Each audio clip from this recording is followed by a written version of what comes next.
Capítulos 27, 28, 29. Capítulo 27. Por fin el trabajo. Nunca hubiera podido imaginar el cuadro que ahora aparecía ante mis ojos. No era ni el hospital de sangre ni el instituto de tratamiento normal para la salud orgánica. Se trataba de una serie de vastas cámaras unidas entre sí y repletas de verdaderos despojos humanos. Singular vocerío llenaba el aire, gemidos, sollozos, frases dolorosas pronunciadas al azar, rostros cadavéricos, manos esqueléticas, facies monstruosas que dejaban traslucir terrible miseria espiritual. Tan angustiosas fueron mis primeras impresiones que tuve que recurrir a la oración para no flaquear. Tobías, imperturbable, llamó a una vieja servidora que acudió atentamente. «Veo pocos auxiliares», dijo admirado. «¿Qué sucedió?»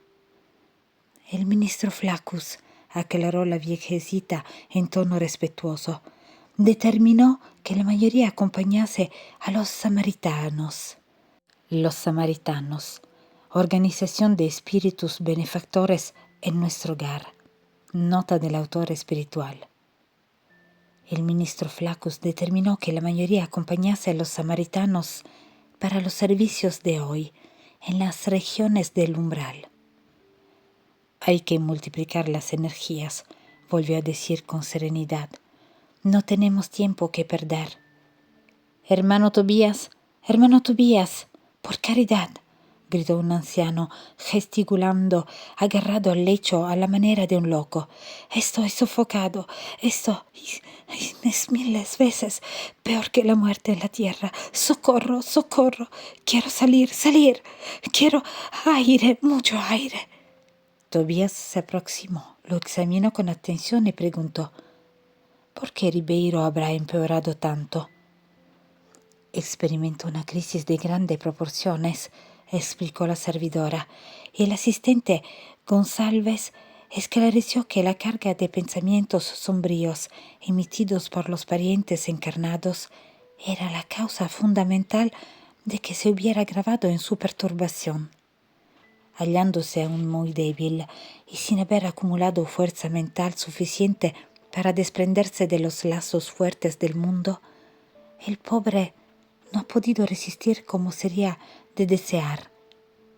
Mientras el generoso Tobías le acariciaba la frente, la servidora prosiguió aclarando.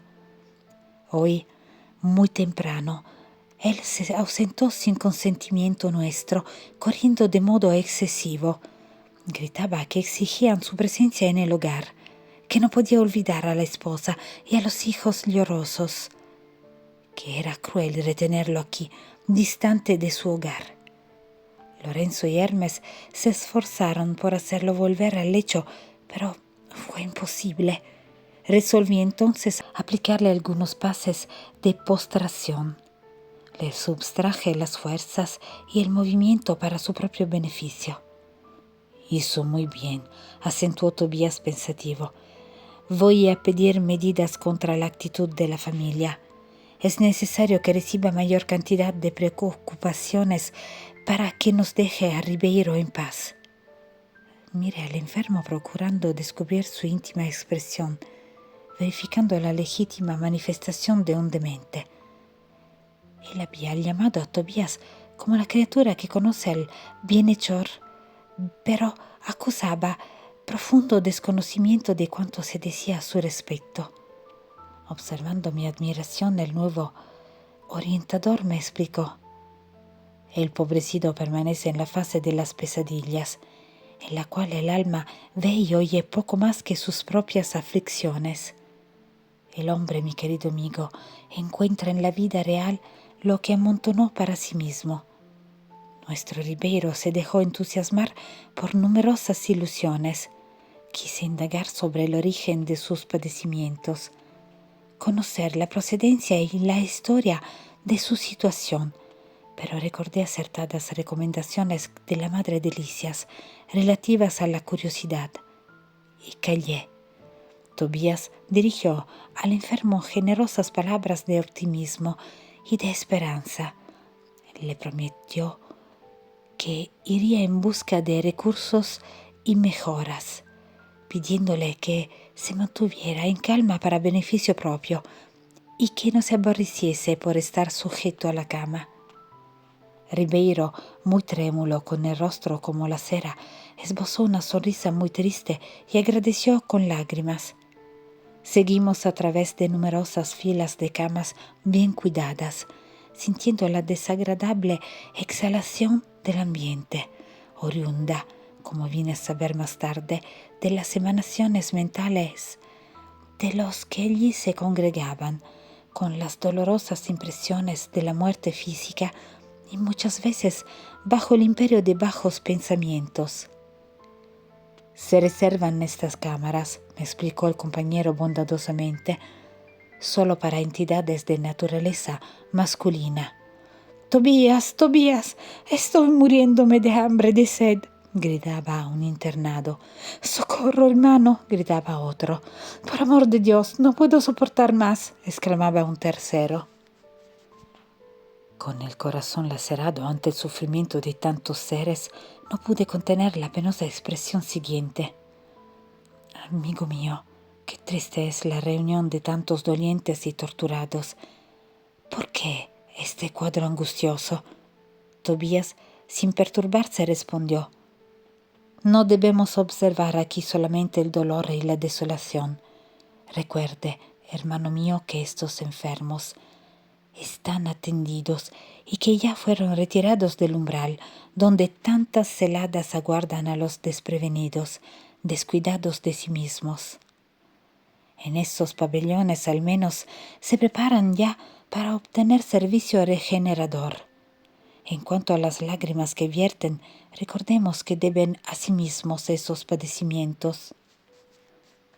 La vida del hombre estará centralizada donde él centralice su corazón. Y después de una pausa en la que parecía sordo a tantos clamores, acentuó: son contrabandistas en la vida eterna. ¿Cómo? Interrumpí interesado. El interlocutor sonrió y contestó con voz firme. Creían que las mercaderías propiamente terrestres tendrían el mismo valor en los planos del espíritu. Suponían que el placer criminal, que el poder del dinero, la rebeldía contra la ley y la imposición de los caprichos atravesarían las fronteras de la tumba y tendrían vigencia aquí también, ofreciéndoles oportunidades para nuevas atrocidades. Fueron comerciantes desprevenidos.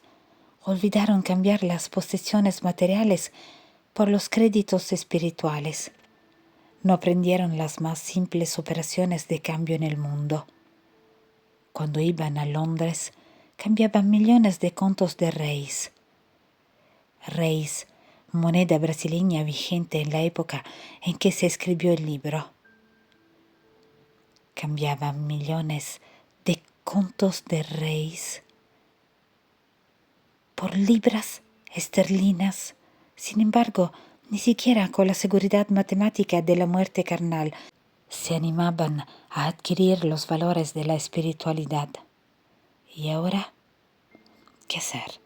Tenemos aquí a los millonarios de las sensaciones físicas transformados en mendigos del alma.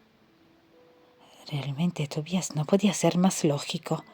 Mi nuevo instructor, después de distribuir consuelo, esclarecimiento a granel, me condujo a una vasta cámara anexa, al modo de una gran enfermería, notificando: veamos algunos de los infelices semimuertos.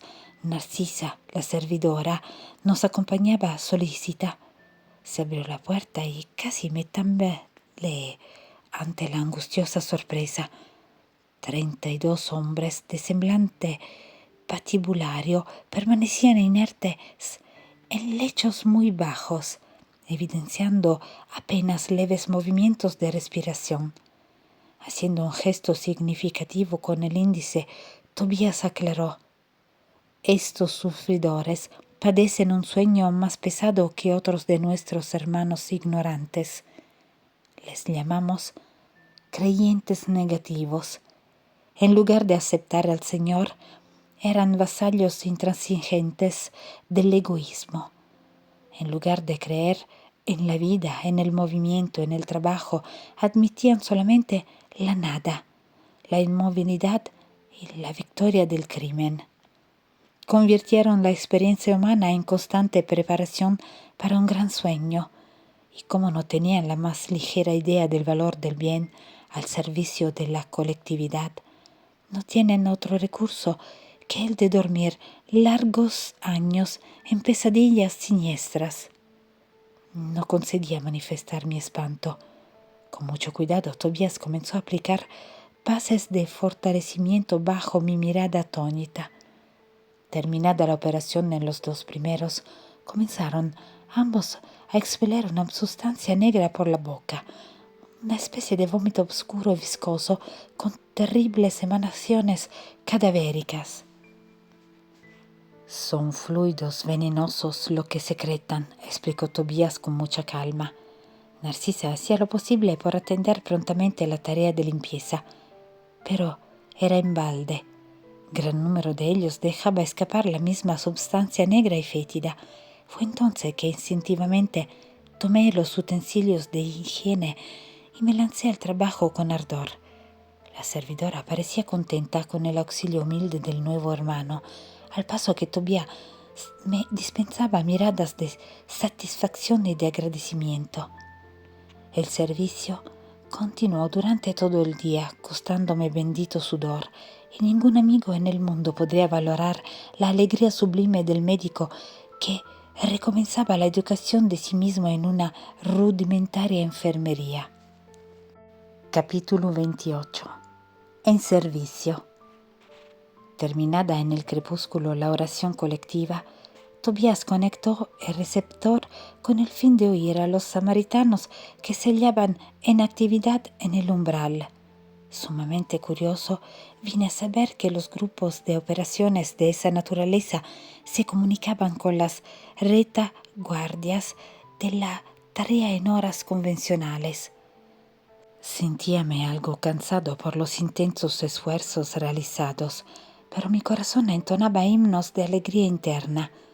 Al fin había recibido la aventura del trabajo, y el espíritu de servicio suministra tónicos de misterioso vigor. Establecido el contacto eléctrico, el pequeño aparato que se hallaba a mi vista, después de algunos minutos de espera, comenzó a transmitir el siguiente recado. Samaritanos del Ministerio de Regeneración. Samaritanos del Ministerio de Regeneración. Hay mucho trabajo en los abismos de la sombra. Fue posible transferir gran cantidad de infelices, secuestrando de las tinieblas espirituales a 29 hermanos, 22 en desequilibrio mental y 7 en completa inacción psíquica. Nuestros grupos están organizando el transporte. Llegaremos algunos minutos después de la medianoche. Pedimos instrucciones.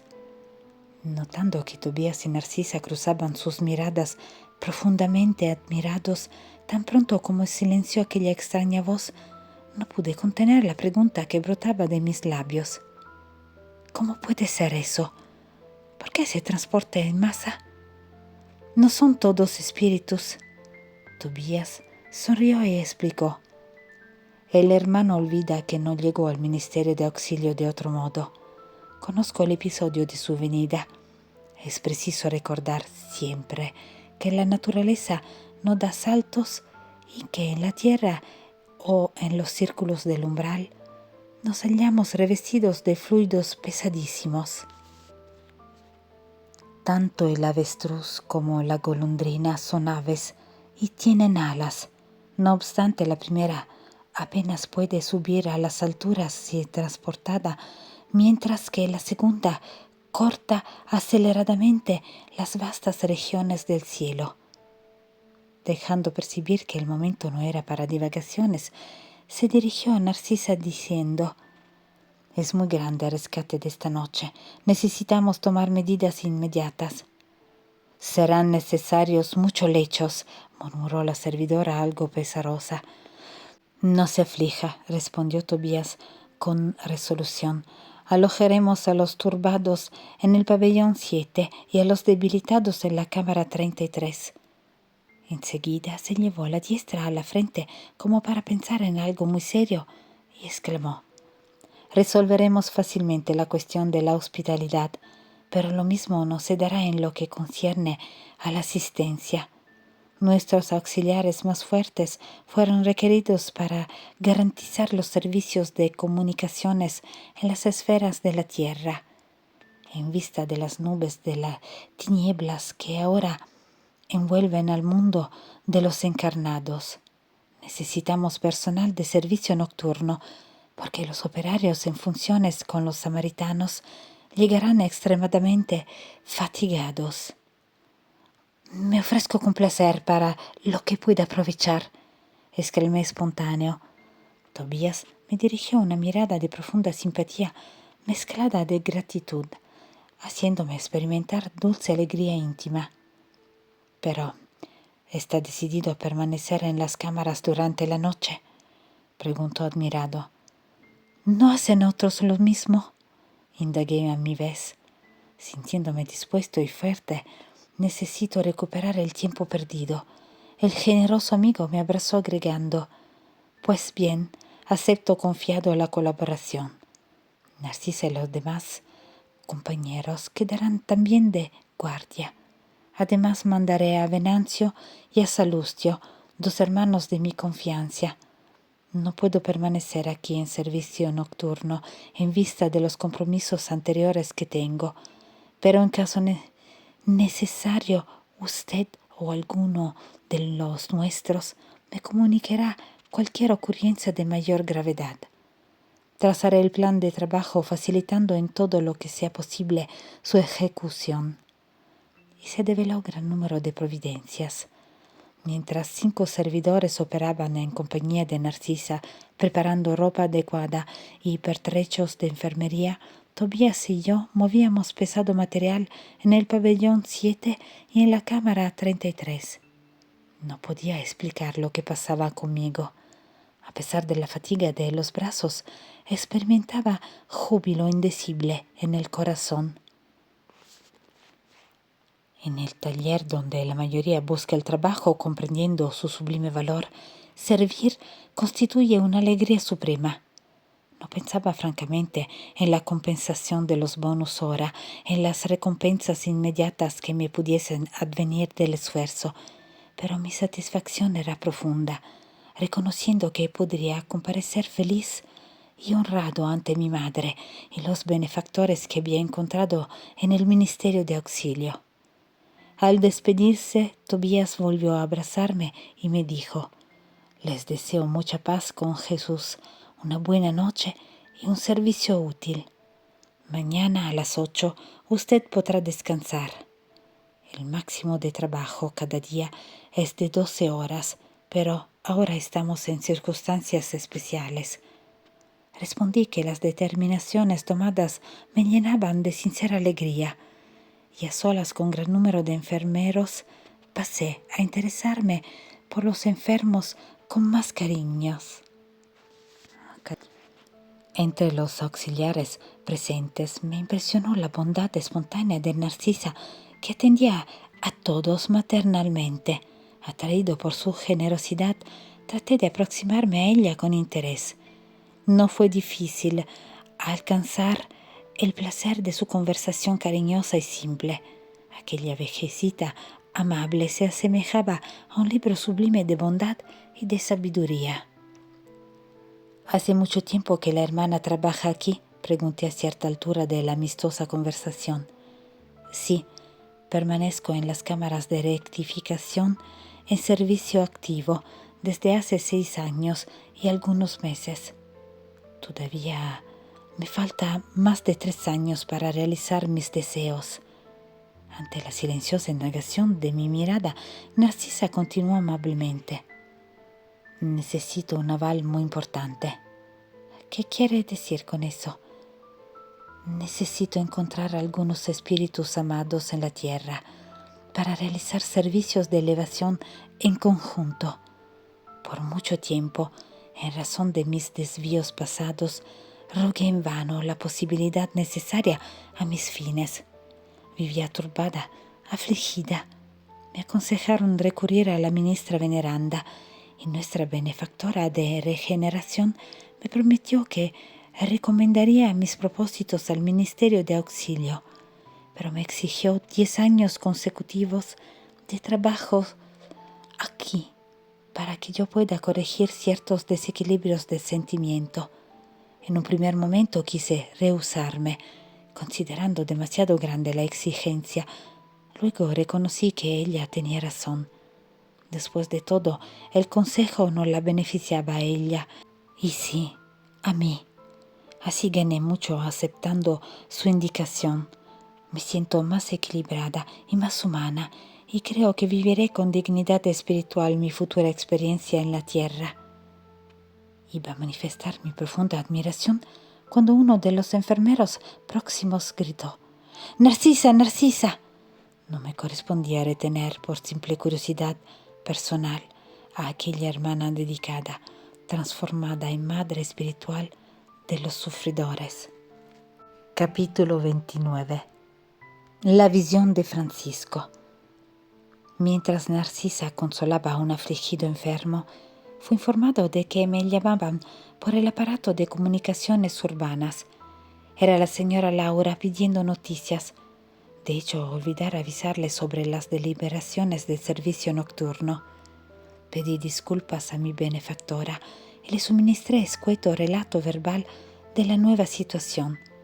A través del hilo, la madre de Licias parecía encantada participando en mi justa alegría. Al término de nuestra ligera conversación me dijo con bondad: «Muy bien, hijo mío.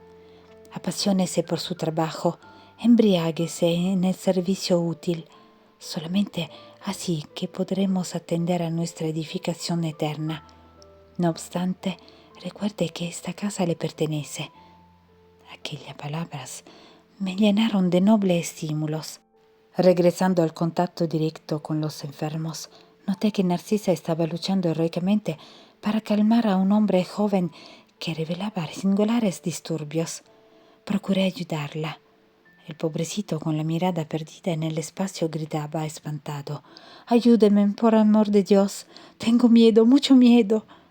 Con los ojos desorbitados de los que experimentan profundas sensaciones de pavor, acentuaba: «Hermana Narcisa, allá viene él, el monstruo. Siento los gusanos de nuevo.